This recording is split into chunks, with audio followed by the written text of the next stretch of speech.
cumprimentar você nessa manhã com a paz do Senhor. Quem é Deus acima do Senhor? E quem é rocha como nosso Deus? Me treina pra lutar, me mostra onde devo eu andar. Glórias ao nome do Senhor.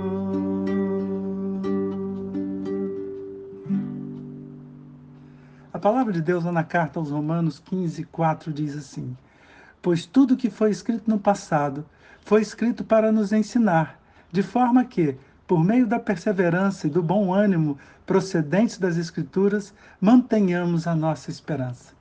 Alguns anos atrás, enquanto me preparava para fazer o curso de teologia, um professor afirmou em uma aula que uma corrente de estudiosos dizia que tudo indicava que Moisés era somente um personagem de ficção, que ele nunca existiu. E disse ainda que não houve travessia do Mar Vermelho. O máximo que fizeram foi atravessar um pântano de 30 centímetros de água.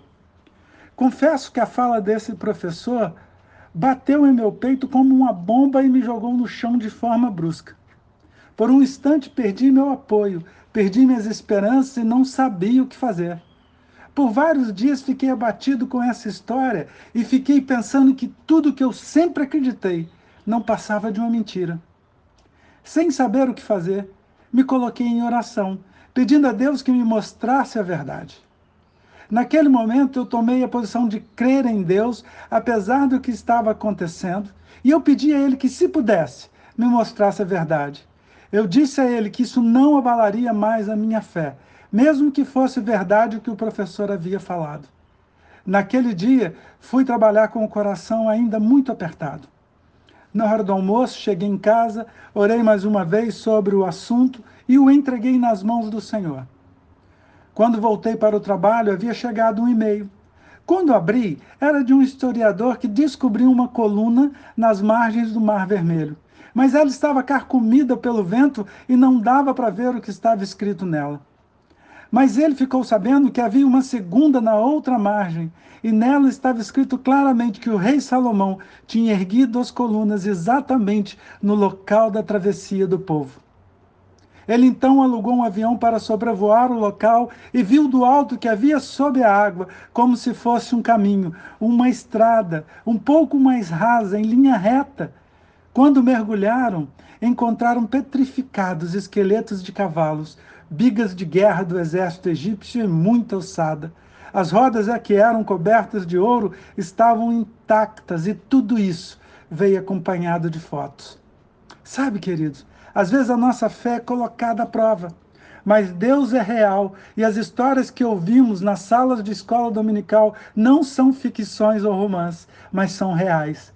Ele mandou seu Filho como homem para que pudesse experimentar as nossas aflições, a nossa dor e pudesse nos ajudar.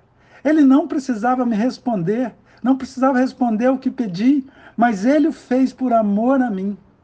Qual a resposta de Deus para a sua expectativa destruída? Como Jesus reagiu à situação de Jairo quando avisaram que a sua filha havia morrido? Ele simplesmente disse: apenas creia, ela não morreu. Todos riram. Imagine o coração de Jairo como ficou, mas Jesus foi com ele e chamou a menina, e ela se levantou. Aleluia! Meu amado, minha amada, não tenha medo, não tenha receio, mas tenha fé. Creia, nosso Deus é um Deus vivo e já se levantou a seu favor. Não se deixe abalar pelas mentiras do diabo, mas coloque seus olhos em Jesus. Ele está sempre pronto a te ajudar naquilo que você não consegue fazer sozinho. Fique firme, ele prometeu e ele vai voltar. Que Deus te abençoe nesse dia e não se esqueça, em tudo seja bênção.